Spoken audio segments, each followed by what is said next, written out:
Good morning, students.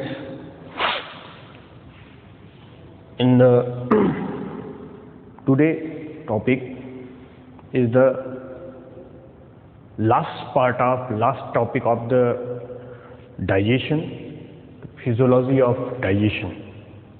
In the physiology of digestion, the playing mechanism for the digestion of the carbohydrate, protein, lipids, as you can say, that is the organic material which are formed by the plant, which consumed by the animals and the human beings. So that today we'll start the topic is the mechanism of digestion of food.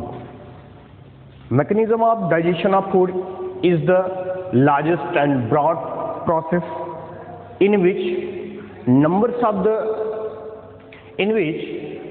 the digestive system, which is the part of the alimentary canal that have to the numbers of the organs which participate, which takes place in the process of digestion. Just like to the alimentary canal, it is started from to the oral cavity and informed to the anus, that is the part of the large intestine. So in which as you mentioned, that is the numbers of the organs, that is started from the oral cavity. After that to the this is the commonest part of the pharynx, that is joined with the esophagus, leads into the stomach, and then stomach is followed by the duodenum, and finally it goes to the intestine, which are bifurcated to the small and the large intestine. Small intestine is the place of the final digestion takes place with the intestinal juice or the succus entericus, and after the digestion is the digestive nutrient material goes via to the blood in the hepatic portal vein, and after through the hepatic portal vein in the liver, and liver that's distribute to the all the nutrient material which are required in the each cell, and the cell which are performing to the metabolic mechanism functioning, and those of the nutrient material goes into the cell that is called to the metabolites.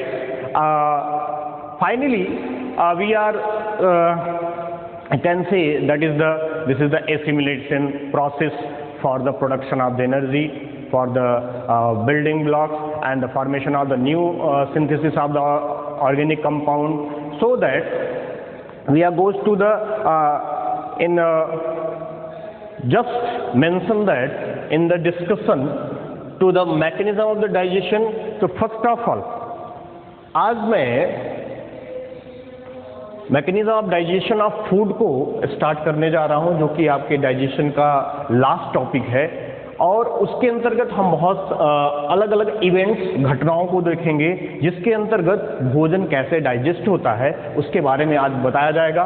जिसमें सबसे पहला आपको यहाँ पे ये समझना है, first of all try to understand about to the what is the processes, what kinds of the processes is going along during to the digestion, कि डाइजेशन की प्रक्रिया के समय कौन कौन से प्रोसेसेस होते हैं जो कि अलग अलग नाम से दिए जाते हैं। जैसा हम यहाँ पे मेंशन करना चाह रहे हैं, physical processes and chemical process, मतलब digestion process is completed through the physical and chemical processes.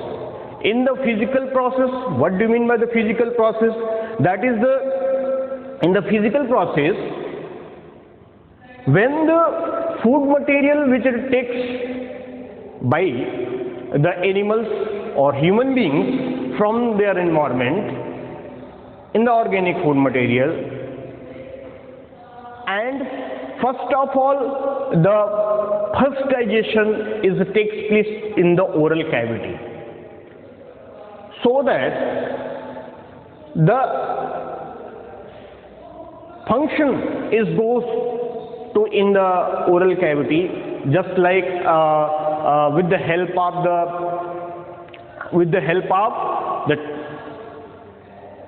numbers of the teeth, types of the teeth which are mentioned into the previous lecture, and secretion of the saliva, and along with the some of the other glands which present into the oral cavity. जैसा मैंने कहा कि जो mechanism of digestion की जो शुरुआत होती है उसमें दो प्रकार के प्रोसेसेस होते हैं, एक फिजिकल प्रोसेस होता है, एक केमिकल प्रोसेस होता है। फिजिकल प्रोसेस के दौरान जो भौतिक प्रक्रियाएं होती हैं जिनके अंतर्गत हम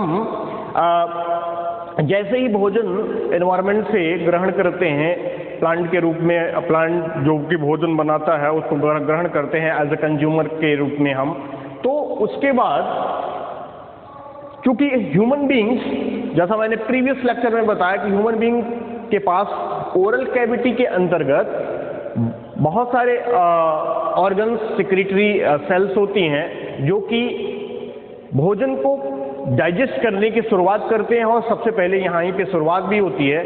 तो वहाँ से सबसे पहले जब भी हम भोजन को ग्रहण करते हैं तो हमारा जो टिट होता है उसको सबसे पहले टीयर करने का, तोड़ने का, उसको फाड़ने का और उसको चबाने की प्रक्रिया करता है। तो tearing, mastication process which are done in the oral cavity with the help of the types of the teeth which are found into the oral cavity, just like to the incisor, canine, premolar and molar. These are the teeth which have to the different shape and the function as well. So in the canine, tearing, biting, incisor, along with the premolar and the molar. Premolar and the molar is going to the activity of mastication. Premolar और जो molar होता है वो चबाने की प्रक्रिया करता है, और जैसे ही इनको भोजन को चबाया जाता है तो जबकि मैंने पहले भी मेंशन किया है कि हमारे नेक रीजन में, हमारे ओरल कैविटी से बिलोंग करते हुए 3 प्रकार की ओरल ग्रंथियां होती हैं, जैसे मतलब सैल्वरी ग्लैंड जिसको बोला जाता है, वो डक्ट के माध्यम से ओरल कैविटी में खुलती हैं और वहां से विशेष प्रकार की एंजाइम सिक्रीट होती है, निकलती है और आपके ओरल कैविटी में आके खुलती है, और जो भोजन मैस्टिकेट हो जाता है तो उसके बाद वो मिक्सअप होता है, उसके साथ वो मिलता है। और यही नहीं केवल कि जो पर्टिकुलर एंजाइम है ओरल कैविटी से आके मिल रहा है, बजाय कि उसके अलावा हमारे में लिविंगल ग्लैंड भी पाई जाती हैं, सीरस ग्लैंड भी पाई जाती हैं। तो ये क्या होती हैं, सीरस को प्रोड्यूस करेंगी, म्यूकस को प्रोड्यूस करेंगी, और जो वाटर होता है, तो कुल मिला के जो भोजन होता है सबसे पहले ओरल कैविटी में इन चीजों की सहायता से क्या हो जाता है, मिक्सअप किया जाता है मैस्टिकेशन के बाद, और वो बोलस फॉर्म में हो जाता है, एकदम बोलस लाइक हो जाता है। तो मैंने इंडिकेट किया first of all to the digestion is initiating and conducted from the oral cavity, which help to the secretion of the particular enzyme which are named as to the salivary amylase or the ptyalin, and where to the first digestion, in the digestion, to the first of all digestion is take place along the only carbohydrate। Oral cavity में केवल carbohydrate का जो है digestion किया जाता है। मतलब आप ये कह सकते हैं कि जैसे ही पहली प्रक्रिया, डाइजेशन की प्रक्रिया जब शुरू होती है तो ओरल कैविटी में कार्बोहाइड्रेट का डाइजेशन किया जाता है। तो हम आगे भी बढ़ेंगे, जब एंजाइम की चर्चा करेंगे तो उस समय सारी प्रक्रियाओं को बताएंगे कैसे होता है। तो हम बस यहाँ पे पहले समझते हैं कि कितने प्रकार के जो प्रोसेसेस हैं, जैसा कि फिजिकल और केमिकल के बारे में बताया मैंने। तो यहाँ पे देखिए, mastication, deglutition, peristaltic process into the alimentary canal. Physical processes के अंतर्गत मैंने जैसा बताया कि मैस्टिकेशन है, उसके बाद डिग्लूटिशन, जबकि भोजन चबा दिया जाता है, भोजन को अच्छे तरीके से जो है वहाँ पे मिक्सअप कर लिया जाता है एंजाइम के मदद से, एंजाइम में मिल जाता है। तो उसके बाद क्या करते हैं, निगलने की प्रक्रिया होती है। हाँ, फ्रॉम निगलने की प्रक्रिया, उसको बोला जाता है डिग्लूटेशन या दूसरा नाम है उसका swallowing, that the process of the deglutition and the swallowing in which the after the mastication and the food material which are formed in the bolus, that is goes into the due to the help of pharynx is swallowed in the oesophagus region। कहने का मतलब ये था कि डिग्लूटेशन की प्रक्रिया में जो भोजन बोलस के फॉर्म में हो चुका है वो डिग्लूटेट किया जाता है, मतलब निगला जाता है, सॉलोप किया जाता है, और सॉलोप की प्रक्रिया को ही डिग्लूटेशन के नाम से भी जाना जाता है। तो यहाँ पे मैंने आपको डिग्लूटेशन बताया। पेरिस्टाल्टिक और churning movement, there are the two kinds of the form of the processes which takes place into the gastric region। Gastric region में दो प्रोसेसेस होते हैं, एक जो है आपका चर्निंग मूवमेंट बोला जाता है, एक पेरिस्टाल्टिक। ये तरंग की तरह जो है प्रक्रिया, तरंग जैसे चलती हैं तो वहाँ पे धाराएं जैसे निकलती हैं, तो उसी प्रकार से हमारे गैस्ट्रिक रीजन में चर्निंग मूवमेंट को करने के लिए पेरिस्टाल्टिक प्रोसेसेस होता है, जहाँ पे वो भोजन को अच्छे तरीके से मिक्सअप करने के लिए होता है। तो चर्निंग मूवमेंट जो है भोजन को अत्यधिक, जो बोलर फॉर्म में गैस्ट्रिक रीजन में आया है ना, the form of the food material in the bolus in the gastric region which are mixed with the in appropriate in और convenient form, so that is the peristaltic process is that takes place। Peristaltic, that is the wave like motion which are occurs during to the digestive process in which to the part of the alimentary canal just referred to the gastric region or the stomach। तो वहाँ पे peristaltic movement होता है, वो प्रति minute जो है 7 से 8 बार, वो परिस्थिति पे निर्भर करता है जैसा कि वो भोजन वहाँ पे होता है। हम आगे की चर्चा करेंगे कि ओरल कैविटी के बाद जो गैस्ट्रिक रीजन है वो डिस्टेंसिबल क्यों होता है, डायलेटेबल क्यों होता है, क्यों वो जो है जब एक बार भोजन करने के बाद हमारा जो एलिमेंट्री कैनाल है वो क्या हो जाता है, 4 से 5 घंटे तक भोजन ग्रहण करने की इच्छा नहीं करता। तो उसमें ये होता है कि वो डिस्टेंसिबल होता है, और जितने अमाउंट में एक बार में आप फूड ले लेते हैं वहाँ पे उतने देर उसको डाइजेस्ट करने में लगता है। तो उसी के दौरान जो है ये पेरिस्टाल्टिक मूवमेंट होता है। और ये सारी प्रक्रियाएं जो भौतिक प्रक्रियाएं होती हैं वो एलिमेंट्री कैनाल के दौरान होती हैं, क्योंकि ये सारे पार्ट एलिमेंट्री कैनाल के पार्ट हैं। तो आपने देखा कि ये कुछ ऐसी भौतिक प्रक्रियाएं हैं जो कि भोजन को मिक्सअप करने के लिए, भोजन को अच्छे से मिलाने के लिए और आगे बढ़ाने के लिए, और एंजाइम को का बेहतर तरीके से ऑर्गेनिक कंपाउंड पे प्रभाव हो सके, उसके लिए ये सारी भौतिक प्रक्रियाएं होती हैं। उसके बाद हम चलते हैं दूसरे प्रोसेस पे, देखें chemical process. This is the chemical process. ये कह सकते हैं कि यहाँ पे after the physical process, chemical process in which with the help of the enzyme, organic food material which are digest and break down into the monomers। कहने का मतलब यह है कि केमिकल प्रोसेस में मतलब केमिकल प्रक्रियाएं होंगी जिसके दौरान कुछ विशेष प्रकार के एंजाइम निकलेंगे और विशेष एलिमेंट्री कैनाल के अलग अलग पार्ट में जहां पे पर्टिकुलर स्पेस है उसका, वहां से निकलते हैं और वहां पे जिस भी फॉर्म में भोजन होगा एलिमेंट्री कैनाल में डाइजेशन के दौरान, वहां पर ये एंजाइम वर्क करते हैं। और एंजाइम वर्क कैसे करेंगे, मैक्रोमॉलिक्यूल्स पे करेंगे। इसकी चर्चा मैंने प्रीवियस लेक्चर में कर चुके हैं। मैक्रोमॉलिक्यूल्स और माइक्रोमॉलिक्यूल्स होते हैं। तो जो लार्ज मॉलिक्यूल्स होते हैं, कहने का मतलब जिनका जो है केमिकल स्ट्रक्चर कॉम्प्लेक्स होता है, उनमें मोनोमर्स की संख्या अधिक होती है, उनके बीच में बॉन्ड्स होते हैं, तो उन पे एंजाइम्स वर्क करते हैं। तो जो डाइजेशन की प्रक्रिया में जो भी एंजाइम वर्क करते हैं उनको हाइड्रोलिसिस एंजाइम बोलते हैं, क्योंकि यहाँ पे वाटर के उपस्थिति में ही उसको क्या किया जाता है, डिग्रेड किया जाएगा, तोड़ा जाएगा, छोटे छोटे टुकड़ों में किया जाएगा, जिसको हम कहते हैं मोनोमर्स। मोनोमर्स जब सिंगल यूनिट, जिसको आप हिंदी में एकल बोलते हैं, एकल सीखना है, एक नंबर यूनिट, तो जब यूनिट लगातार किसी भी तरीके से बॉन्ड से लगातार जुड़ते चले जाते हैं तो जुड़ने के साथ में वो अपने फीचर को बहुत ही कॉम्प्लेक्स बना लेते हैं। तो चाहे वो कार्बोहाइड्रेट हो, चाहे प्रोटीन हो, चाहे फैट हो, तो इनको क्या किस कैटेगरी में रखा गया है, मैक्रोमॉलिक्यूल्स की कैटेगरी में रखा गया है। तो आप यहाँ पे देखिए, अब मैंने लिखा है hydrolysis of the macronutrients. Hydrolysis क्या है, वो एंजाइम जो कि वाटर की उपस्थिति में किसी भी मैक्रोमॉलिक्यूल्स को क्या कर दे, तोड़ दे। तो इस प्रकार के एंजाइम को हाइड्रोलिसिस एंजाइम बोलते हैं, उनकी कैटेगरी में उनको रखा गया है।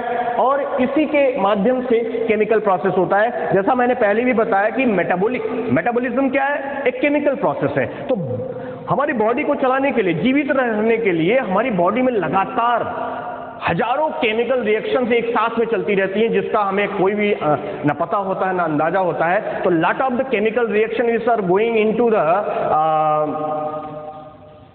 For the survival of the animals, so that is have to the particular enzyme, and that enzyme which involve in the process of the digestion is called to the hydrolysis enzyme. Enzyme भी आपने कभी chapter पढ़ा होगा enzyme का, तो enzyme भी कई प्रकार के होते हैं, 6 प्रकार के एंजाइम होते हैं। तो वो 6 प्रकार के एंजाइम का अलग अलग स्ट्रक्चर होता है, अलग अलग फंक्शन होता है, और उस फंक्शन के आधार उसी में one of the enzyme which have to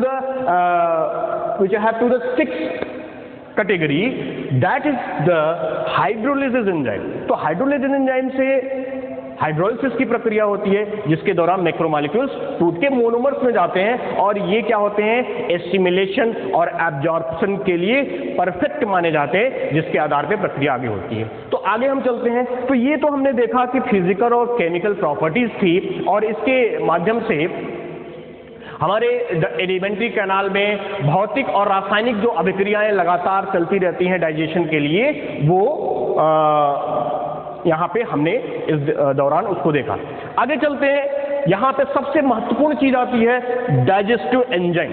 सबसे महत्वपूर्ण, अगर डाइजेशन की प्रक्रिया होनी है तो एक पर्टिकुलर एंजाइम, क्योंकि किसी भी केमिकल रिएक्शंस को होने के लिए एंजाइम की जरूरत पड़ती है। This is the very important, very essential to preceding proceeds to the any kinds of the chemical reaction during to the digestion, that is the present to the particular enzyme in this process, so that those are the enzymes which are used into the digestion, that is called to the digestive enzyme, and that enzyme which help with the water.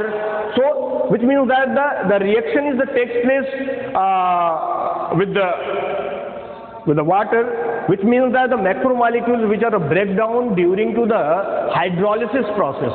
तो hydrolysis process के दौरान हम देखते हैं कि वो वहां से टूटते हैं और अलग होते हैं, तो इसलिए इसको डाइजेस्टिव एंजाइम बोलते हैं। और ये जैसा मैंने पहले भी बताया कि इनको हाइड्रोलिसिस बोलते हैं, क्योंकि ये वाटर को के उपस्थिति में क्या करते हैं, जो उनकी संरचना होती है वो कॉम्प्लेक्स टाइप की होती है, उनको क्या करना है, हमको डिग्रेड करके मोनोमर्स में करना है। मोनोमर्स में क्यों किया जाता है, क्योंकि वो एलिजिबल होना चाहिए, एब्जॉर्बल होना चाहिए, और बाद में एसिमिलेट होना चाहिए। इसके लिए उनको उनकी यूनिट में तोड़ दिया जाता है, और यूनिट में तोड़ने के लिए एक एंजाइम होता है, जो एंजाइम यहाँ पे हाइड्रोलिसिस के नाम से जाना जाता है, और इसी को डाइजेशन की प्रक्रिया में यूज होने के कारण इसको डाइजेस्टिव एंजाइम बोला जाता है। तो हमने as you mentioned in the previous lecture and the previous classes, you just know that very well about to the macromolecules and the micromolecules. In macromolecules which involve to the carbohydrates, lipids and the proteins, so that the each macromolecules is degraded with the help of the particular enzyme. That particular enzyme is categorized in the group for the macromolecules. Macromolecules is the carbohydrate, proteins and the lipid. For the carbohydrate, that is called to the carbohydrates, and in the carbohydrate is the further categorized due to the degradation of the level of the digestion, so that for the protein is the proteinases or the proteolytic enzyme, and for the lipid to the lipases, and finally to the nucleic acid. For the nucleic acid is the nucleases. So that these are the collectively which known as to the digestive enzymes. Due to the presence of the hydrolysis process is called to the hydrolysis, and we are just look at here, and what kinds of the process which are going, what will happen in the reactions in the digestion process, so that just in the carbohydrate is the hydrates of the carbon, that is the breakdown in their monomers to the simplest one. Carbohydrate जो होता है वो क्या है, organic compound है, और ये organic जो कंपाउंड है वो भी किसी एलिमेंट से मिलकर बना है, कार्बन, हाइड्रोजन और ऑक्सीजन. तो आप ये बोल सकते हैं the combination of the carbon, hydrogen and oxygen, that is the form to the carbohydrate in the simple word. That is in the ancient time, which time, that is the first of all to the discovery of the carbohydrate, that is the considered that as the hydrate of the carbon, so that the discoverer and the scientist is just think about that time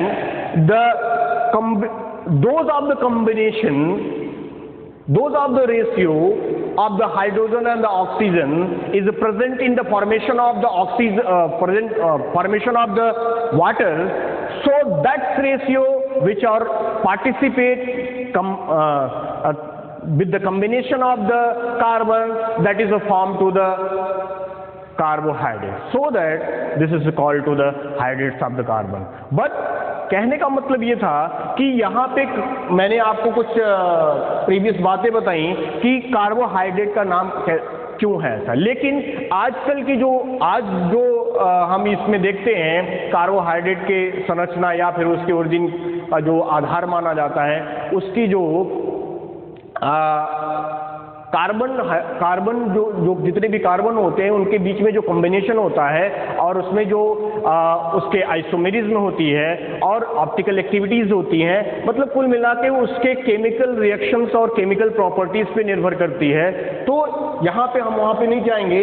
अब यहाँ पे चलते हैं कि carbohydrates को degrade करने वाले करवाने वाले जो एंजाइम्स होते हैं, ब्रेकडाउन करने वाले जो एंजाइम होते हैं, उनको कितनी कैटेगरी में बांटा गया है. तो यहाँ पे देखिए, first of all amylase and the second is the डाइसैकेराइडेज.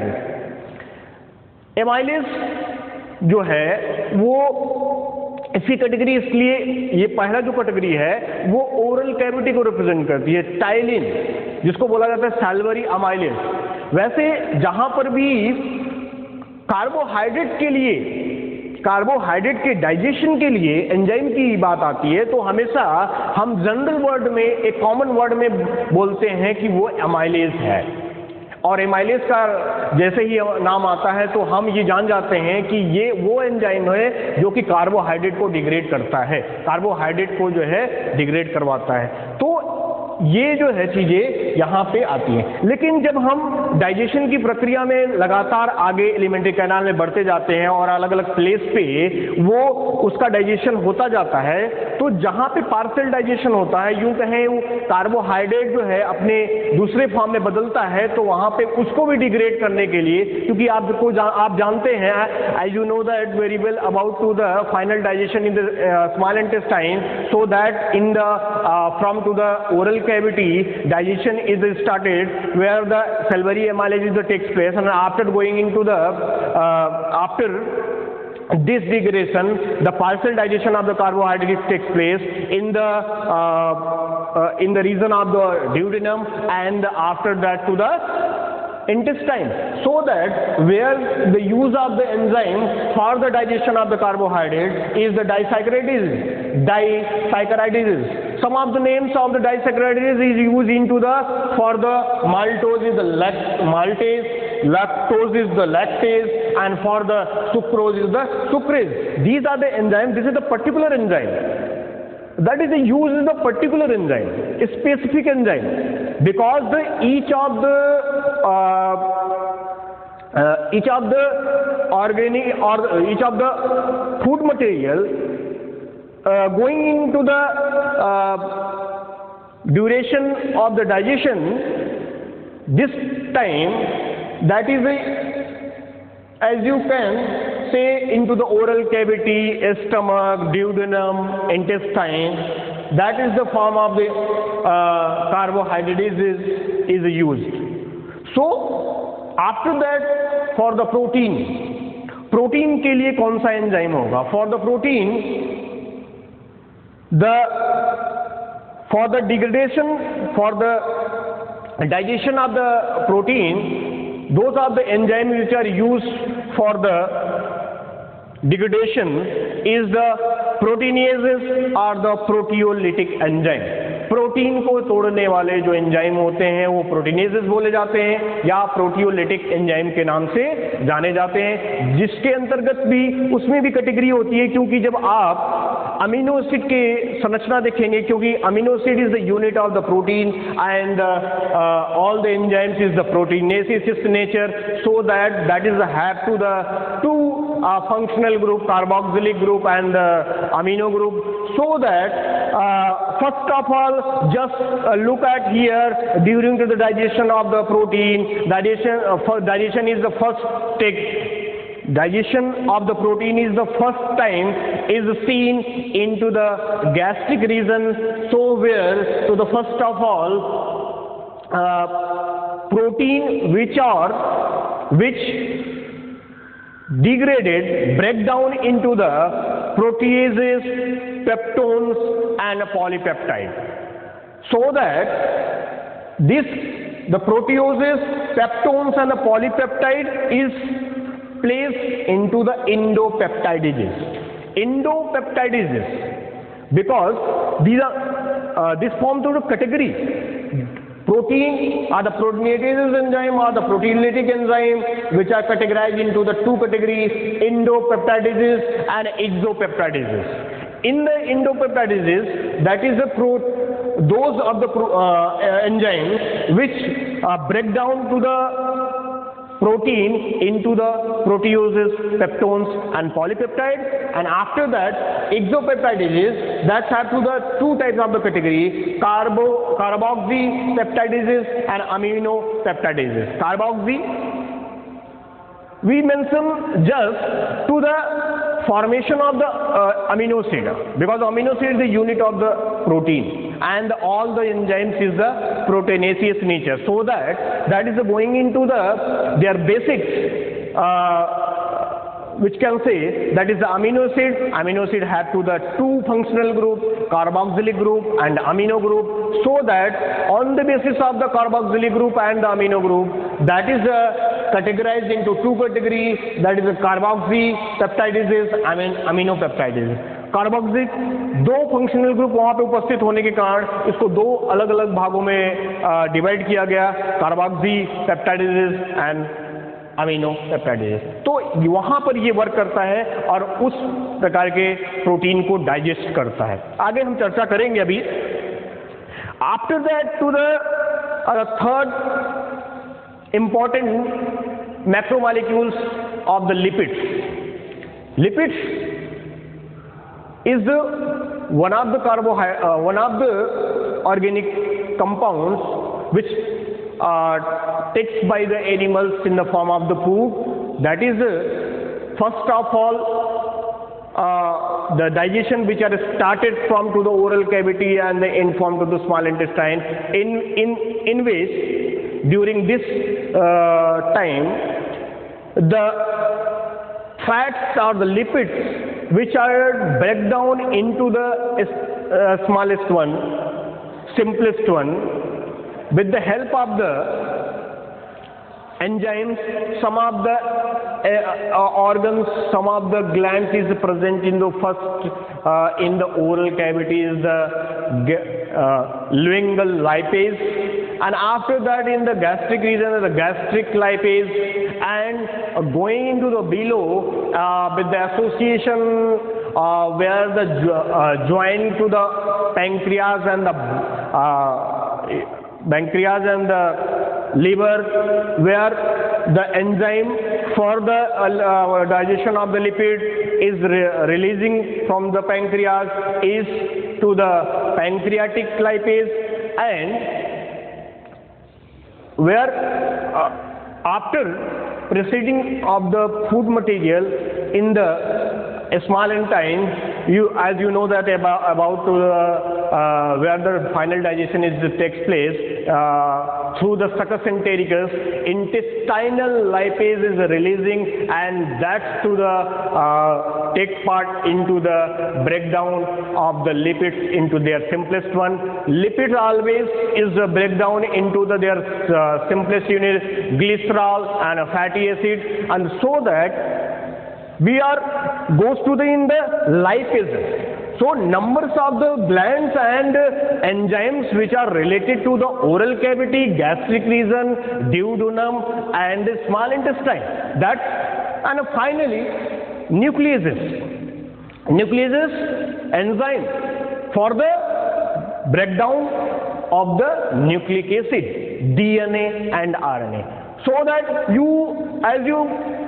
as you suppose that when the time of which are takes to the food material from the environment which are made by the plants, that organic compound which are made by the plants, that is the have to their particular nucleic acid. As you mentioned that what is the kinds of the nucleic acid, mostly is the DNA which takes by the animals or the human beings, goes into the alimentary canal for the degradation of this amino acid, used to the particular enzyme, and those of the enzyme used for the digestion of the nucleic acid, that is called to the nucleases. So here to the for the digestion of the nucleic acid is used to the nucleases. So that this is the category of the digestive enzyme. And that enzyme is called to the hydrolysis due to the presence of the hydrolysis process, and that's to the all the organic or macromolecules break down, degraded, splits into their simplest unit, simplest one, that's used to the specific or particular enzyme for the found to their simplest one for absorbable and assimilation in the cytoplasm of the cell. So this is the very important enzyme. यहाँ पे आपने देखा कि ये digestive enzyme के अंतर्गत इतने अलग अलग प्रकार के एंजाइम्स होते हैं और जो कि हाइड्रोलिसिस कहलाते हैं। और जैसा मैंने बताया कि हाइड्रोलिसिस इसलिए कहते हैं कि वहाँ पे हाइड्रोलिसिस की प्रक्रिया होती है, मतलब कि इसके जो मोनोमर्स जो इनके बीच में बॉन्डिंग होती है, जैसे आप कार्बोहाइड्रेट की बात करेंगे तो उसमें क्या कौन सी बॉन्डिंग होती है, ग्लाइकोसिडिक बॉन्ड्स होते हैं। मतलब आपस में जो मोनोमर्स उसके सिंगल जो मोनोमर्स, जैसे हम ग्लूकोज की बात करें तो अगर पर्टिकुलर जो ग्लूकोज होगा वो अपने कॉम्प्लेक्स फॉर्म में बनेगा तो वो उनके बीच में ग्लाइकोसिडिक बॉन्ड्स होती हैं। तो ये जो बॉन्ड्स होते हैं जब ये ब्रेक डाउन होंगे तो वो पर्टिकुलर एक एंजाइम्स के साथ में ब्रेक डाउन होंगे, और ये पर्टिकुलर जो एंजाइम होगा उसको क्या बोलेंगे, कार्बोहाइड्रेट्स बोलते हैं। तो ये जो ब्रेक डाउन होता है, तो जब अब मैंने जैसे पहले भी बताया कि in the process of the catabolism, and that is the breakdown process is called to the catabolism, that is the releasing to the amount of energy, and that energy is used into the physiology. What is the physiology? Which means that to the functioning, for the functioning and the formation of the new compounds inside the body, so that as you mention here to the protein, for the protein जो units होती हैं, protein की जो units होती है amino acid के बीच में भी बॉन्ड्स होते हैं। अब हम उसको क्या बोलेंगे, अब इन दोनों के बीच में जो हमारा अमीनो ग्रुप होता है और जो कार्बोक्सिलिक ग्रुप होता है, इनके बीच में बॉन्ड्स होती हैं, उसको पेप्टाइड बॉन्ड बोलते हैं। तो अब यहाँ पे हमेशा कह सकते हैं कि जो प्रोटीन का फॉर्मेशन होता है वो हमेशा इनके जो यूनिट्स होती हैं जिसको अमीनो एसिड बोलते हैं, इनके बीच में पेप्टाइड बॉन्ड्स होते हैं और उसके आधार पे यहाँ पे इसका फॉर्मेशन होता है। उसी प्रकार से जो हमारे for the lipid to the in between the fatty acid, glycerol and fatty acid esterification की प्रक्रिया होती है, एस्टर बॉन्ड्स होते हैं जिनके बीच से जुड़ के ये एक कॉम्प्लेक्स फॉर्म बनाता है लिपिड्स का। उसी प्रकार से as like same in the nucleases, nucleic acid को बनाने में हम अलग अलग जो हाइड्रोजन बॉन्ड्स होते हैं, क्योंकि यहाँ पे इसके 3 विशेष इंटीग्रेंट्स होते हैं, 3 विशेष भाग होते हैं, 3 विशेष कंपोनेंट होते हैं। जैसे फास्फोरिक एसिड होता है, नाइट्रोजन बेस्ड होता है और पेंटोज शुगर होता है।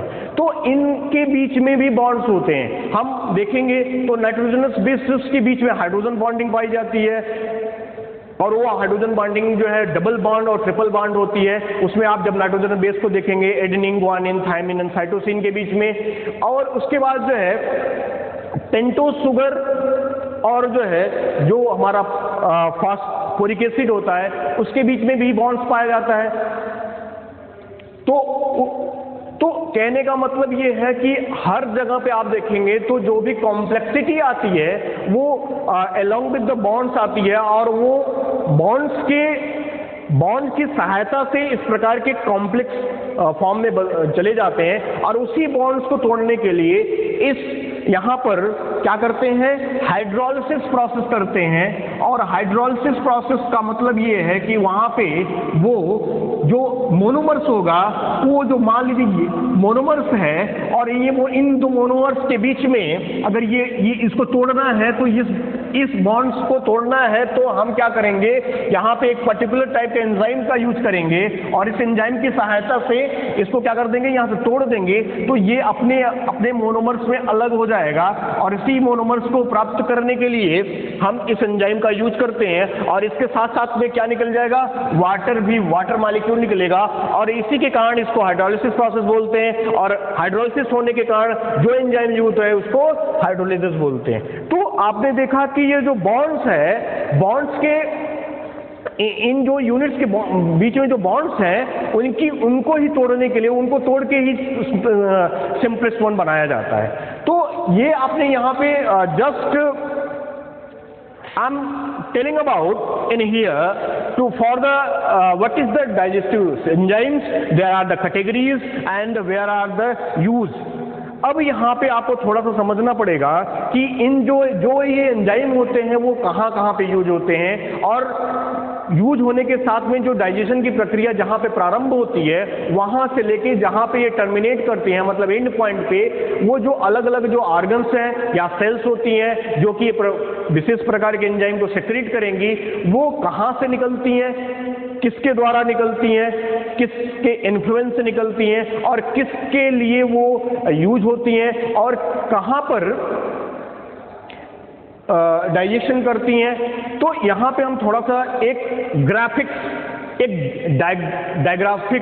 डायग्रामेटिक डायग्राम के माध्यम से, जिसको हम डायग्रामेटिक बोलते हैं, एक हल्का सा एक बस लुक देते हैं कि डाइजेस्टिव सिस्टम के दौरान कौन कौन से जो ऑर्गन्स कहाँ पे सिचुएटेड हैं और वहाँ पे कहाँ पे ये डाइजेशन की प्रक्रिया हो रही है, और कौन कौन से एंजाइम की यूज होती हैं, कौन कौन सा एंजाइम होता है, और कौन कौन से जो एंजाइम के फॉर्म एंजाइम जो होते हैं कहाँ से निकलते हैं, तो उनको क्या नाम दिया जाता है और क्या किस कैटेगरी में रखा गया है और उनको क्या बोला जाता है। तो थोड़ा सा आप देखिए, जिस एंजाइम की जिन मैकेनिज्म और एंजाइम का हमने यहाँ पे चर्चा किया, उसको हम थोड़ा सिस्टम के माध्यम से समझा के इन सारी प्रक्रियाओं को आप देखते हैं। आज हम जो है पूरे फिजियोलॉजी को देखेंगे, पूरे डाइजेशन को देखेंगे, एक एक ऑर्गेनिक कंपाउंड का डाइजेशन किस प्रकार से होता है। तो आप just you suppose that to the human body system, and in the human body system to the alimentary canal,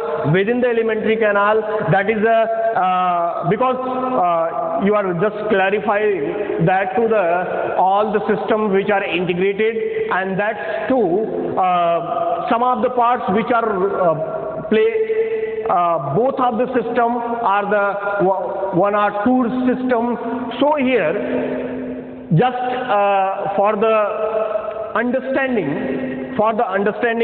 about to the we form to graphics diagrams of the roughly diagram of the element digestive system and their part and what is the system. Just use here to the nomenclature, that is this is the region of the nose, nasal chambers, nasal passages, and that is the oral cavity. After that is the belong to the oral cavity and their parts. Goes to the proceeding for the food material, that is whose the part is the involved to the oesophagus, and where the oesophagus is leads into, that is the stomach, and that stomach is goes to the join to the go ahead in the region of the small intestine, that is part of that is a part is named as to the duodenum, and after that the jejunum, ileum is present. After the join of the ileum, cecum, colon, rectum is the part of the large intestine is mentioned that here. तो यहाँ पे आपने देखा कि हम थोड़ा सा digestion को समझाने के लिए एक रफली डायग्राम मैंने यहाँ पे बनाया, जिसके माध्यम से हम आपको उस एरिया, उस रीजन, उस एंजाइम और उस प्रक्रिया को समझाने का प्रयास करेंगे. Try to understand about to the who is the region, who is the situation, who is the enzymes and what is the process will be goes to in the digestion process, that is just mentioned, just described, just for the convenient study and the convenient understanding for the topics of this, so that I will try to understand about to the all the students which concern topic to explain into the detail of the process of the digestion, physiology of digestion, so that in here in the diagram first of all see, इसके अंतर्गत यहाँ पे देखिए दोनों system हम थोड़ा सा बस ग्राफिक्स के माध्यम से समझने का प्रयास करेंगे. यहाँ पे देखिए ये क्या है, नोज रीजन है, और नोज रीजन से हम आगे अभी बताएंगे जब हम रेस्पिरेटरी सिस्टम पढ़ेंगे. तो ये एक्सटर्नल नेरिस होता है, एक्सटर्नल नेरिस, इसके अंदर ही प्रवेश करने से इंटरनल नेरिस हो जाता है. एक्सटर्नल नेरिस, इंटरनल नेरिस, आगे बढ़ेंगे वेस्टिब्यूल है, फिर ऑल्फैक्टरी ऑर्गन है, फिर इसके बाद यहीं से क्योंकि नेजल चैम्बर जो है ये ऐसे लॉन्ग ट्यूब में घूम के आता है, इसीलिए जो एयर जो एनवायरनमेंट से जो जिस एयर को हम रिसीव करते हैं इंस्पायरेशन के माध्यम से, अगर वो हमारे बॉडी टेम्परेचर के अकॉर्डिंग नहीं भी है तो यहाँ पे चूंकि क्या है, ये एवोल्यूशन के दौरान इस प्रकार की प्रक्रिया में, एवोल्यूशन की प्रक्रिया में ये इस प्रकार का बनाया गया है. तो म्यूकस और वाटरी फ्लूइड होने के कारण जो एयर जाता है तब तक वहाँ पे आपके लंग्स तक पहुँचते पहुँचते वो बॉडी टेम्परेचर के अकॉर्डिंग हो जाता है, ठंडी हो जाती है। इसलिए यहाँ पे हमने थोड़ा सा मेंशन किया, तो मैंने बताया आपको कि यहाँ पे external nares, internal nares, vestibule, olfactory organ. अब इसके बाद ये कॉमन पैसेज आएगा। देखिए यहाँ से ये पूरा रीजन हम जहाँ पे मेंशन करने का प्रयास कर रहे हैं, एक कॉमन रीजन है, कॉमन पार्ट है सिस्टम का, जो कि फेरिंग्स के नाम से जाना जाता है। फेरिंग्स, जैसा मैंने पहले भी आपको मेंशन किया है, फेरिंग्स, तो फेरिंग्स में एसोसिएशन है और वो एसोसिएट करता है डाइजेस्टिव सिस्टम और रेस्पिरेटरी सिस्टम बोथ। मतलब pharynx is the commonest part which are associated with the digestive system and the respiratory system. For the respiratory system, which are concerned part is called to the nasopharynx, that is the nasal chamber, so that's called to the nasopharynx. Whose the part is belong to the oral cavity or the digestive system, that part is belong to the oral cavity. For the digestion is the oropharynx, and that is just below to the region, neck region, where are the situation of the larynx, that is called to the laryngopharynx. So there are the three types of the region are found in the digestive system and the respiratory system. So that is called to the nasopharynx, oropharynx, and that is the laryngopharynx. तो आपने देखा तीन प्रकार के reason हो गए, और तीन प्रकार के रीजन, यही कॉमनेस्ट पार्ट होता है, ये एसोसिएटेड पार्ट होता है, जहां पे ये ओरल कैविटी से और जो नेजल चैम्बर आ रहा है, जो हमारी रेस्पिरेटरी चैम्बर है, रीजन है, वो यहाँ पे आके एक साथ खुल जाती है। और उसी के कारण ये हम जो ह्यूमन बीइंग्स और जो हायर एनिमल्स होते हैं, वो इसी एसोसिएशन के कारण हमेशा नाक से और माउथ से दोनों तरफ साइड से सांस लेने की प्रक्रिया कर सकते हैं। जैसा कि फिजियोलॉजी में आप देखते हैं, आप कभी just suppose is that when the time of the blockage of the nasal chamber, when the fresh air is goes to and effort by the human beings try to receive the fresh air through the oral cavity or the mouth, so that the air is goes to, because where are the two important tubular structure for the, one is the respiratory system and another is the digestive system. Those are the associated to the respiratory system is called to the trachea, and those are related to the digestive system is the esophagus. So here, after the nasopharynx, oropharynx, that is the commonest part. This is the oral cavity, where all the parts of the initiation of the digestion of the food material takes place, goes to in this region. There are the two kinds of the systems, and that system is a very peculiar and very complex for the understand about to the physiology of receive to the air and to the deglutate of the food material inside the oesophagus. यहाँ पे आपको ये समझना है कि किस प्रकार से जो नेजोफेरिंग्स और ओरोफेरिंग्स होता है, वो किस प्रकार से यहाँ पे एसोसिएट किया है और किस प्रकार से उसका बहुत बड़ा महत्व है फंक्शन के रूप में। जैसा मैंने बताया कि ओरल कैविटी और नेजल चैम्बर दोनों एक जगह पे एसोसिएट करते हैं, और एसोसिएट होने के कारण इसको अलग अलग नाम दिया गया है। अब यहीं पे आप देखेंगे कि ओरल कैविटी से जब आप भोजन लेते हैं तो क्यों वो इस ग्लॉटिस, यहाँ पे आप एक बात मेंशन करना चाहेंगे, जैसा हमने पहले भी बोला कि that is the to tubular structure are the two parts which are associated to the oral cavity and the nasal chamber.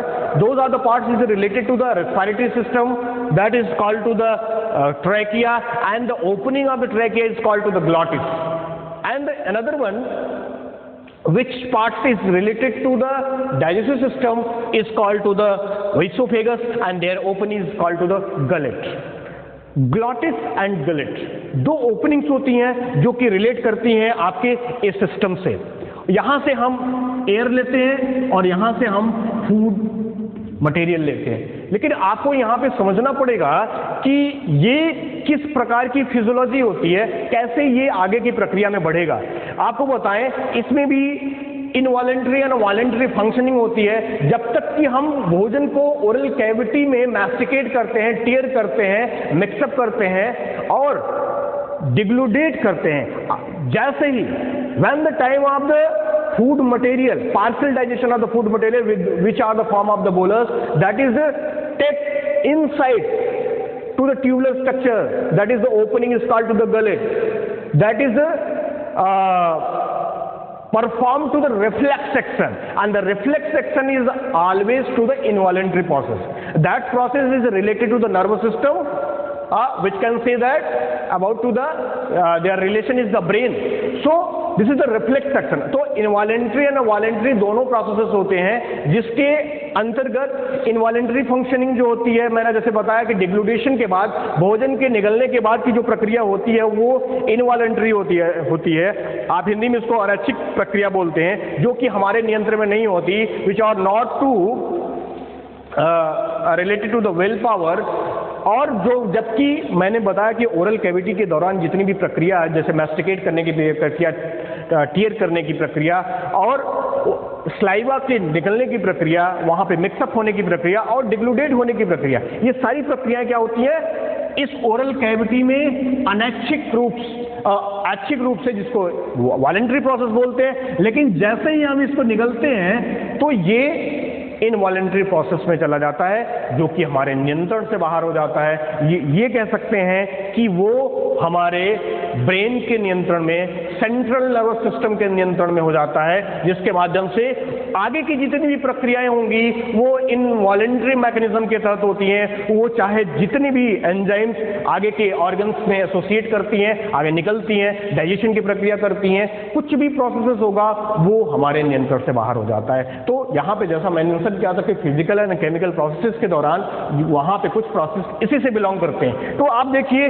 लेकिन हम आपको यहां पे समझाना चाहेंगे कि किस प्रकार से जब आप भोजन ग्रहण करते हैं तो क्यों भोजन गलट में ही जाता है, ग्लॉटिस में क्यों नहीं जाता। इसके लिए यहां पे process of the evolution, the nature which are evolved to the flap-like structure in between to the glottis and the gullet. The glottis and the gullet in the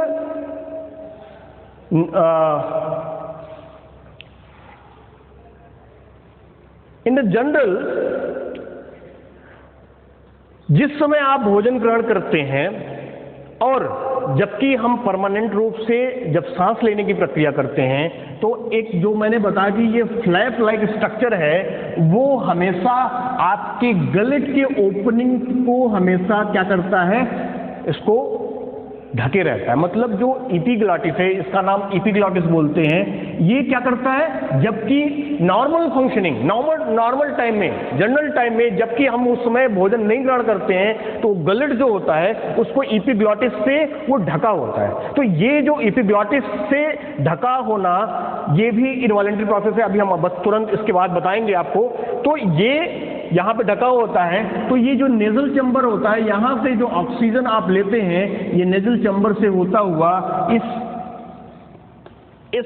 opening में आता है, जिसको गलेट बोलते हैं। ये ट्रैकिया है, और आगे आप जब बढ़ेंगे तो that is going into the below region, that is the thoracic region and thorax, which have to the two lungs and their parts, so that air will go to in the lungs, and after that to the gaseous exchange, the blood is carries to the oxygen. So तो मैंने बताया कि यहाँ से oxygen ये आया और ये यहाँ से गलेट, ग्लॉटिस जो है उसके माध्यम से ओपनिंग से होता हुआ लंग्स में चला गया, उसके बाद वो ब्लड के माध्यम से टिश्यू में जाता है, जहाँ पे ऑक्सीडेशन की प्रक्रिया होती है। लेकिन अब दूसरे प्रोसेस को समझे कि भोजन कैसे जाता है। अब मैंने जैसे ही बताया कि ये जब तक ओरल कैविटी में आपने मैस्टिकेट किया, मिक्सअप किया, सारी प्रक्रिया किया, तब तक वो जो है आपके नियंत्रण में था। लेकिन जैसे ही ये आप निकलेंगे, डिग्लूटेट करेंगे, सालोप्ट करेंगे, तो वो प्रक्रिया क्या हो जाती है, आपके नियंत्रण से बाहर हो जाती है। तो जैसे ही, तो जैसा मैंने प्रीवियस लेक्चर में आपको मेंशन किया था कि क्या होता है, पैलेट भी दो पार्ट में बटा होता है। तो आगे की तरफ हार्ड पैलेट होता है और नीचे की तरफ सॉफ्ट पैलेट होता है। तो हार्ड पैलेट और सॉफ्ट पैलेट जो होता है बटे होने के कारण जैसे ही हम निगलने की प्रक्रिया करते हैं तो सॉफ्ट पैलेट थोड़ा सा उठता है और उठने के बाद ऊपर की तरफ जाता है, तो ये नेजल चैम्बर को बंद करता है और जो एपिग्लॉटिस होती है जो कि हमेशा गलेट को ढके रहती है, that is the place is the epiglottis. ये जाके इस जो हमारी ट्रैकिया की ओपनिंग है ग्लॉटिस, उसको क्या कर देती है, बंद कर देती है। तो जैसे ही हम भोजन लेते हैं तो यहां से ये इसी फ्लैप से खिसकता हुआ ये आपके ओइसोफेगस में चला जाता है जिसकी ओपनिंग गलेट है। तो आपने क्या देखा कि in this time when the involuntary process is begins, that to the soft palate is going into the upon and the block to the nasal chamber and the food material goes to the along with the epiglottis into the opening of the oesophagus, that is called to the gullet, and the oesophagus is the tubeless structure that is not have to the any kinds of the organic that is not have to the any kinds of the digestive glands, which means that there are no secretion of the enzymes, and that is goes into the region of the stomach में जैसा मैंने बताया कि 4 भाग होते हैं। यहाँ पे स्फिंक्टर्स पाई जाती हैं 4 भाग में, cardiac, fundic, body and pyloric बोला जाता है। तो यहाँ पे कार्डियक स्फिंक्टर पाया जाता है, स्फिंक्टर, और यहाँ पर पाइलोरिक स्फिंक्टर पाया जाता है। पाइलोरिक स्फिंक्टर ये हिंदी में उसको बोला जाता है और उधर, that is the place is a very important for the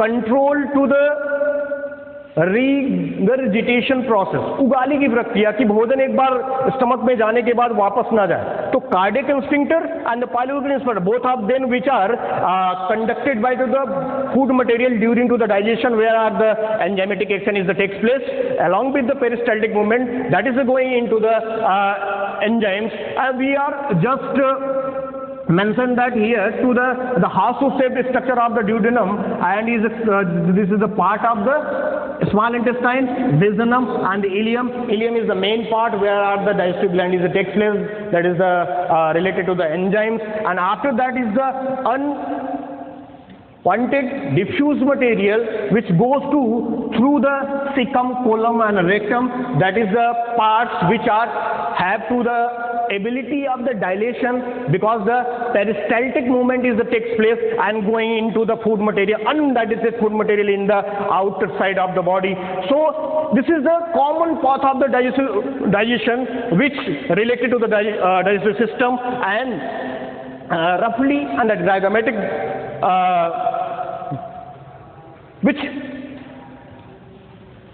just seen and related to the numbers of parts, enzymes and system. अब यहाँ पे सिस्टम को बताने के बाद मैं आपको आज फाइनल डाइजेशन को बताने जा रहा हूँ जो कि यहीं से रिलेटेड है। अब यहाँ पे समझिए, मैंने पहले भी चैप्टर में बताया कि स्लाइवा जो सैलिवरी ग्लैंड से निकलता है, लार जिसको आप बोलते हैं, तो उसकी जो प्रक्रिया होती है एंड स्लाइवा में जो secreted from the salivary gland, that is a chemical in nature that have to the 99.5% of the water, and the rest of the part is to the inorganic and the organic. Inorganic and organic just like to the their sodium, potassium, calcium, phosphorus and their compounds, and along with bicarbonate and the phosphate ions as well. Bicarbonate and phosphate ions जो कि saliva में पाया जाता है, वो हमारे body के acid balance को मेंटेन करता है। ये एंजाइम्स, ये सबस्टांसेस है, ऑर्गेनिक सबस्टांसेस है। लेकिन आप यहाँ पे देखिए कि मैंने यहाँ पे लिखा है thiocyanate and ions and the lysozyme enzyme. Thiocyanate and lysozyme enzyme is the play important into the prevention of the bacterial infection in the oral cavity which carried by the food material. तो भोजन, तो हम यहाँ पे start करना चाहेंगे कि जो ओरल कैविटी है वहाँ पे पहला डाइजेशन होता है. First digestion, initiation of the digestion is the takes place in the oral cavity with the help of the enzymes is the ptyalin और the another name is the salivary amylase which are working on to the degradation or the breakdown of to the food material, particularly only to the carbohydrate. यहाँ पे केवल और केवल carbohydrate का digestion होता है जिसको पार्शियली रूप से डिग्रेड किया जाता है. अगर हम भोजन में यहाँ पर second form of the carbon का, क्योंकि कार्बोहाइड्रेट 3 प्रकार का होता है, 3 कैटेगरी होती है, मोनोसेकेराइड, ओलिगोसेकेराइड एंड पॉलीसेकेराइड. तो जिसके अंदर अगर हम पॉलीसेकेराइड लेते हैं तो जो पहला डाइजेशन होगा जब जैसा कि मैंने बताया कि कार्बोहाइड्रेट का वो ओरल कैविटी में होता है. अब उसके लिए क्या, वहाँ पे टाइलिन जो हमारी सैलिवरी ग्लैंड्स होती हैं 3 पेयर वहाँ से निकलती हैं और डक्ट के माध्यम से ओरल कैविटी में खुलती हैं. सीरस और म्यूकस और जो वाटर होता है उसके साथ में मिलके जो भोजन हम जैसे ही ग्रहण करते हैं तो उसको मिक्सअप करती हैं, मैस्टिकेट करती हैं. और जो पार्शियल डाइजेशन कार्बोहाइड्रेट का शुरुआत होता है वो ओरल कैविटी से होता है. उसके लिए मैंने बोला कि सैलिवरी एमाइलेज और टाइलिन एंजाइम होता है जो कि वहाँ से निकलती है. उसके बाद मैंने कहा कि थायोसाइनेट आयंस और लाइसोजाइम एंजाइम होती है जो कि बैक्टीरियल इन्फेक्शन को रोकने के लिए होती है. इसके बाद after that to the food material in the form of the bolus is goes to the along with the via to the oesophagus, via to the pharynx and oesophagus in the stomach. मतलब जो भोजन है जो bolus के form में हो चुका है, जबकि मिक्सअप हो गया, पार्शियल डाइजेशन ओरल कैविटी में हो चुका है, उसके बाद वो प्रोसीड करेगा, वो प्रोग्रेस करेगा, आगे की तरफ बढ़ेगा और आगे की तरफ बढ़ने के साथ में वो जो कॉमनेस्ट पार्ट है फैरिंग्स से होता हुआ ओइसोफेगस से वो स्टमक में पहुंचेगा. और यहाँ पे हम मेंशन करना चाहेंगे ना फैरिंग्स और ना ओइसोफेगस में कोई भी डाइजेस्टिव ग्लैंड्स होती है, केवल वहाँ पे सेल से म्यूकस निकलती है जो कि भोजन को आगे की तरफ बढ़ाने में उसको सहायता करती है और आगे बढ़ाती है. इसके बाद जैसे ही हम स्टमक में, अब देखिए डाइजेशन की प्रक्रिया ओरल कैविटी होने के बाद फिर कहाँ से स्टार्ट होगी. जैसा कि देखा आपने, as you just seen here in the oral cavity, first digestion is takes place in the form of the carbohydrate with the help of the enzyme is the tyline, and another enzyme is also found into the oral cavity is the maltase, and lingual lipase is the sum of the amount, so that we are reached in the region of the stomach where the fundic part, as you mentioned into the previous lecture, is very important. Where are the releasing to the where are the constitution of the, there are the 4 kinds of the cells: mucous neck cell, parietal cell, chief cell or zymogenic cell, and argentophin cell. There are 4 types. Mucus का secretion mucus के द्वारा, mucus canal cell के द्वारा. Parietal cell और oxyntic cell जो होती है यह सेल का सिक्रीशन करती है, और जो चीफ सेल होती है, जो जाइमोजेनिक सेल होती है, जो जिसको पेप्टिक सेल भी बोलते हैं, वहां से प्रो एंजाइम्स निकलती है, पेप्सिनोजेन और प्रोरेनिन, और आर्जेंटाफिन सेल से सेक्रेटिन हार्मोन्स निकलती है जो कि उसमें डाइजेशन में प्ले करती है. लेकिन आपको समझना पड़ेगा कि यहाँ की जो सेल्स होती है वो कैसे उद्वेलित होती है, कैसे आपको समझना पड़ेगा. जैसे आप ये समझिए कि भूख कैसे लगती है. When the time of the which are feel to the hunger or appetite, हमें भूख कैसे एहसास होता है. यहाँ पे हम जैसा नर्व सिस्टम के अंतर्गत हम बताना चाहेंगे कि जो हमारे बॉडी में इंटेरियर रिसेप्टर्स होती हैं, जब हमारा स्टमक भोजन से पूरी तरीके से खाली हो जाता है तो यहाँ की जो सेल्स होती हैं वो उद्वेलित होती हैं, और उद्वेलित मतलब स्टिमुलेट होंगी, और स्टिमुलेट से जो वेव्स होती है वो कहाँ भेजेंगी, सेंटर में, ब्रेन में, और ब्रेन से ऑर्डर मिलते ही यहाँ की जो सेल्स होती हैं वो एक इंट्रोकाइनेज एंजाइम होती है, गैस्ट्रिक हार्मोन्स होती है, वहां से निकलती है जो कि वहां के सेल्स को स्टिमुलेट करेगी, और वहां के अलग अलग जैसे एचसीएल का सिक्रीशन, आपके जो मैंने कहा प्रोरेनिन और पेप्सिनोजेन एंजाइम जो कि इनएक्टिव फॉर्म में है, HCl की उपस्थिति में वो क्या हो जाती हैं,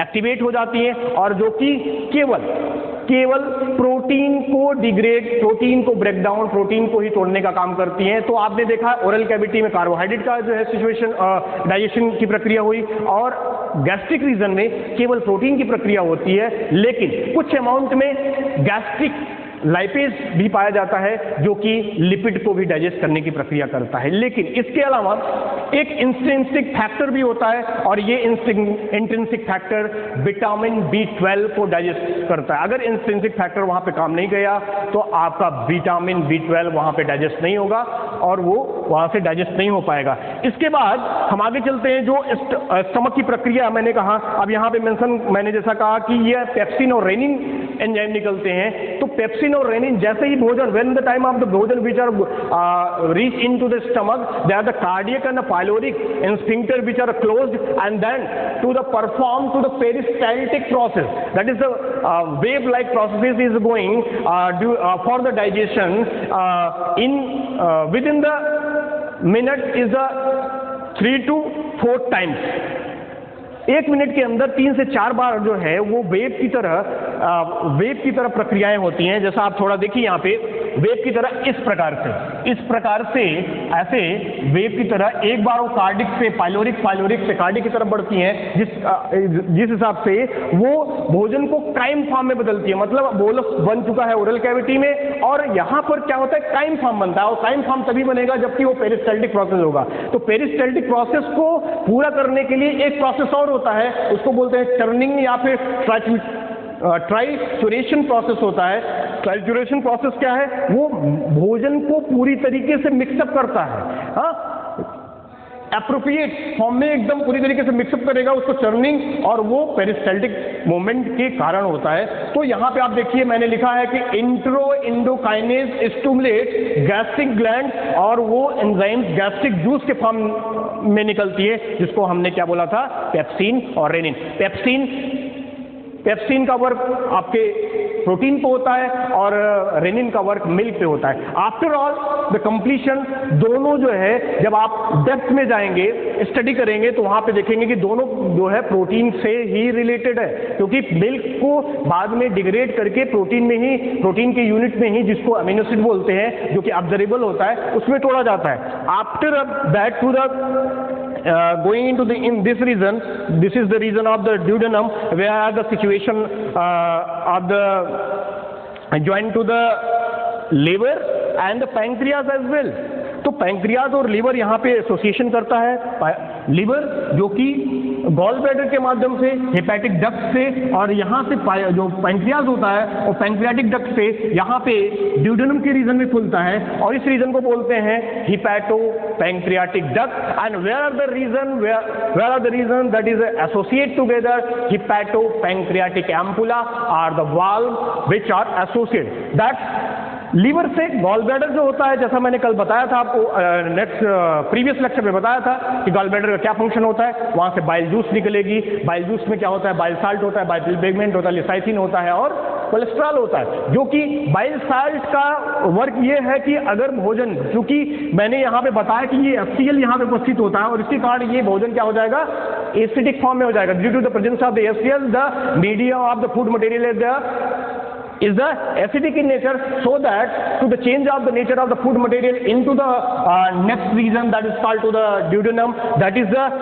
bile juice which are have to the bile salt, which is the alkaline in nature, that is the change to the nature of the food material in the form of the chyme, and that to the working of the all the enzymes which are related to the pancreas and the liver, so that we are goes to the. तो यहाँ पे देखिए duodenum region में bile juice और pancreatic juice की चर्चा की गई है। तो बाइल जूस में, तो यहाँ पे आपको बताना ये चाहेंगे कि जैसे ही भोजन आपके ड्यूडेनम रीजन में आता है, तो जो HCl और जो उसके साथ में पेप्सिन और हार्मोन्स होती हैं, वो क्या करती हैं, जो ड्यूडेनम की सेल होती हैं उसको स्टिमुलेट कर देती हैं, और वहाँ से 3 प्रकार के हार्मोन्स निकलते हैं, सिक्रेटिन हार्मोन्स, कोलेसिस्टोकाइनोन हार्मोन्स, और इनहिबिटरी गैस्ट्रिक पेप्टाइडेज हार्मोन। इन तीनों हार्मोन्स का बहुत बड़ा वर्क है। सिक्रेटिन हार्मोन जो बाइल जूस होता है, मतलब गॉल ब्लैडर को या फिर लीवर को स्टिमुलेट करता है कि वहां से ज्यादा अमाउंट में बाइल साल्ट निकले, जबकि वहाँ से एंजाइम की का कोई प्रोडक्शन नहीं होता, कोई भूमिका नहीं है. There are no role of the secretion of the enzymes through the secretin hormones, but while in the pancreas, which are stimulated by the cholecystokinin, which are in the smallest form of the CCK, that stimulate to the largest amount of the production of the enzymes which are play in the digestion, so that trypsin, chymotrypsin, pancreatic lipase and amylase, that is the collectively terms is known as to the pancreatic juice, so that is working in this region, and the digestion is once again to the all the organic matter, is the carbohydrate, lipids and the proteins. So we are goes to the into the actual region of the where the final digestion is the takes place is the small intestine. After the duodenum is the jejunum is the don't have to the any glands in the region of the intestine, and the region of the intestine is the very important because the final digestion is the takes place, and that have to the Brunner's gland for the production of the mucus, that is the have to the crypts of the liver one, that is the place is the secreted to the succus entericus, that succus entericus is also called to the intestinal juice. Intestinal juice is have to eruption, maltase, lactase, sucrase and lipases. So this is called to the succus entericus or the intestinal juice. So here to the final digestion, to the all the partial digestion is the takes place, all the materials which are digested into the small intestine, and that after the digestion through this enzyme is goes in the blood for the absorption through the microvilli and the villi. Microvilli and the villi is the finger-like projection is the present into the crypts of the liver one, and that's to the absorb to the all the digested nutrient material via to the blood through the hepatic portal vein. Hepatic portal vein is the venic system which are related to the liver, and the liver once again to the working distributed to the all the nutrient material in the each part of the cell. So where the diffusion process is that takes place, and after the diffusion is the assimilate, that is assimilate is the metabolite to the assimilation, where to the production of the energy and the other organic compounds, other essential substances which are required by the body is made up. So यहाँ पे कहने का मतलब होता है था कि small intestine में जो प्लेस है वो फाइनल डाइजेशन प्लेस होता है, जहाँ पे इंटेस्टाइनल जूस जिसको सकस एंटेरिकस बोला जाता है, वहाँ से निकलने के बाद इरेप्सिन प्रोटीन के लिए होता है, माल्टेज, लैक्टेज, सुक्रेज ये आपके कार्बोहाइड्रेट के लिए होता है, और लाइपेज जो होता है वो लिपिड के लिए होता है, जिसके आधार पर वहाँ डाइजेस्ट होने के बाद वहाँ पे फिंगर लाइक प्रोजेक्शन स्ट्रक्चर होती हैं जो इसको विलाई या माइक्रोविलाई बोलती है, वो उस सरफेस पे पाए जाने के कारण 600 गुना एब्जॉर्प्शन रेट को बढ़ा देती हैं, और जैसे ही एब्जॉर्प्शन होता है तो ब्लड के माध्यम से हिपैटिक पोर्टल वेन के माध्यम से होता हुआ लिवर में पहुँचता है, और लिवर उसको डिस्ट्रीब्यूट करके हर प्रत्येक सेल में पहुँचाती है, जिसके आधार पर वहाँ पे स्वांगीकरण की प्रक्रिया होती है जिसको एसिमिलेशन बोलते हैं, और उसके बाद प्रोडक्शन या फिर अदर जो इंपॉर्टेंट न्यूट्रिएंट ऑर्गेनिक कंपाउंड्स होते हैं जो कि हमारे बॉडी के लिए बहुत जरूरी है, वो सारी बनती हैं. तो ये फाइनल डाइजेशन था. अब लेकिन after the final digestion, whose the material is the not go to the digestive process, that food material is unwanted food material, that is the undigested food material, is goes from to the body, but this is the very complicated because that is the dilatable in nature, and that is have to the once again in the peristaltic movement into the this is the reason, this is the cecum colon, this is the colon region of the ascending, transverse, descending and sigmoid. There are the four regions that is going to have to the this like a structure which are all the parts of the large intestine. This type of the structure is related to the peristaltic process in the progression of the undigested food material. So this is excreted from to the anus. This is the region of the rectum, and this is the actual part of the large intestine, and here this is the bacteria. That bacteria is very useful for the defecation process. Goes to the outer side of the fecal material. Colon bacteria. Colon bacteria is very important for the formation of this one. So this is the large intestine. तो आपने देखा कि पूरा का पूरा जो digestion है वो अलग अलग जगह से, जगह इन द सेंस कि अलग अलग जो एलिमेंट्री कैनाल का प्लेस है वहाँ से अलग अलग जो है सेल्स पाई जाती हैं, ग्लैंड्स पाए जाते हैं, उसके एंजाइम्स पाए जाते हैं, हार्मोन्स पाए जाते हैं, उसका स्टिमुलेशन होता है, इनवॉलेंटरी प्रोसेस, वॉलेंटरी प्रोसेस और केमिकल प्रोसेस के दौरान ब्रेकडाउन होते हुए वो स्मॉलेस्ट वन में जाते हैं। और स्मॉलेस्ट होने के बाद जो कि एक बात हम आपको बताना चाहेंगे 2 मिनट के दौरान, यहाँ पे सबसे बड़ी भूमिका सेल के अंदर या सेल के बाहर या फिर डिफ्यूज होने की जो प्रक्रिया होती है उसके अंतर्गत डिफ्यूजन क्या होता है। डिफ्यूजन क्या है? एक प्रोसेस है। Diffusion is the process in which the ions, molecules and the solvent which are goes to the in the lower concentration of the region to the higher concentration, हमेशा higher से lower की तरफ भागती है। तो आपके body में जहाँ पे कंसंट्रेशन जैसा जिसका हायर होगा वो लोअर की तरफ भागेगी। उसी प्रकार से जैसे हमने कहा कि after the diffusion is goes to the in the assimilation, तो डिफ्यूजन की प्रक्रिया वहाँ पे तभी होगी जबकि हम उसके जो और हमारा सेल है, सेल के साइटोप्लाज्म में उसकी मात्रा कम होगी बजाय कि उसके बाहर में उसका मात्रा ज़्यादा होगा। तो यहाँ पे हम ब्रीफ में आपको बताने का प्रयास कर रहे हैं कि वो वहाँ से अंदर की तरफ प्रवेश करेगा। कहीं पर भी डिफ्यूजन की प्रक्रिया होगी। डिफ्यूजन कई प्रकार के होते हैं। एक्टिव डिफ्यूजन होता है, पैसिव डिफ्यूजन होता है, ऑस्मोसिस होता है, फैक्सिलेटेड डिफ्यूजन होता है। तो यहाँ पे आपने देखा अलग प्रकार के। तो ये पूरे डाइजेशन की प्रक्रिया में ये डिफ्यूजन अलग अलग तरीके से होता है, अलग अलग मटेरियल के लिए होता है, अलग अलग न्यूट्रिएंट मटेरियल के लिए होता है। हर जगह पे एक जैसे प्रोसेस नहीं होते। हर न्यूट्रिएंट मटेरियल के लिए, हर सेल के लिए, हर स्पेस के लिए अलग अलग डिफ्यूजन प्रोसेस होते हैं। और उस डिफ्यूजन प्रोसेस के दौरान अभी जो है आपने डाइजेशन की प्रक्रिया देखा। तो आपने देखा आज की पूरी फिजियोलॉजी ऑफ डाइजेशन। प्रोटीन 3 चरणों में पूरा होता है, स्टेप में टूटता है। पहले स्टेप में वो प्रोटीन से वो प्रोटीजेस पेप्टोन्स में टूटता है। दूसरे स्टेप में प्रोटीओजेस पेप्टोन्स पॉलीपेप्टाइड में टूटता है। और तीसरे स्टेप में वो पॉलीपेप्टाइड अमीनो एसिड में टूट जाता है। और उसके रिस्पेक्टिवली में वो पहला जो प्रोटीन टूटेगा, तो प्रोटीन टूटेगा किसके एंजाइम में? पेप्सिन एंजाइम की उपस्थिति में प्रोटीन पेप्टोन और प्रोटीओजेस में टूटेगा। पेप्टोन जो है वो ट्रिप्सिन एंड काइमोट्रिप्सिन की उपस्थिति में टूटेगा। और फाइनली जो पॉलीपेप्टाइड होते हैं वो इरेप्सिन की उपस्थिति में टूट जाएगा। उसी प्रकार से जो कार्बोहाइड्रेट और लिपिड्स होते हैं वो भी दो स्टेप में टूटते हैं। कार्बोहाइड्रेट जैसा मैंने यहाँ पे मेंशन किया कि एमाइलेज की उपस्थिति में पार्शियल डाइजेशन हो जाता है जब हम ओरल कैविटी में लेते हैं। लेकिन उसके बाद की जो भी प्रक्रियाएं होती हैं आपके पैंक्रियाटिक जूस से या फिर इंटेस्टाइनल जूस से वो डाइसैकराइडेज निकलती हैं, वहाँ पे वो कंप्लीट करती है। ठीक उसी प्रकार से जो फैट होते हैं वो भी 2 स्टेप में टूटते हैं।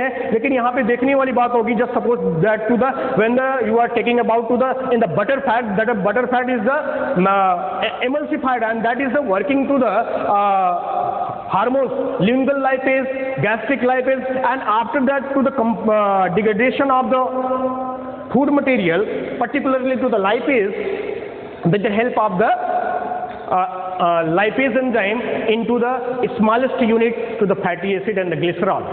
This is the absorbable, this is the diffusible for the yeast cell and this process. तो whole process of the digestion and the digestive system. तो digestion की पूरी प्रक्रिया में आपने देखा कि ये इतने सिस्टम, इतने हार्मोन्स और एंजाइम्स अलग अलग जगह पे अलग अलग फूड मटेरियल के लिए जो कि पाए जाते हैं पूरे डाइजेशन की प्रक्रिया में इन्वॉल्व होते हैं। उसके बाद एब्जॉर्प्शन की प्रक्रिया होती है, जैसा मैंने बताया था। एब्जॉर्प्शन का मतलब लैटिन वर्ड में एब्जॉर्बियर होता है। एब्जॉर्बियर का मतलब सक इन होता है, सक करके वो लीवर के माध्यम से सेल में पहुंच जाती है। वहाँ पे एसिमिलेशन होता है, मेटाबॉलिज्म की प्रक्रिया होगी। मेटाबॉलिज्म से जो भी आपकी बॉडी को रिक्वायर्ड होगी सर्वाइवल के लिए वो चीज़ें वहाँ पे बनेंगी या फिर उसमें ब्रेकडाउन होंगी। और उसके आधार पे तो डाइजेशन की प्रक्रिया बहुत इंपॉर्टेंट है। और मैंने आपको बताया कि डाइजेशन भोजन के ग्रहण करने के बाद ही वो सारी प्रक्रियाएं एसोसिएट करती हैं, जुड़ती हैं और रुकती हैं। तो हमें ये I just feel and suppose and we are to the better understand about to the all the systems of the digestion and the physiology of digestion, and know to about to the lot of the enzymes and the working place. So I am very glad to the describe and to the all the procedures.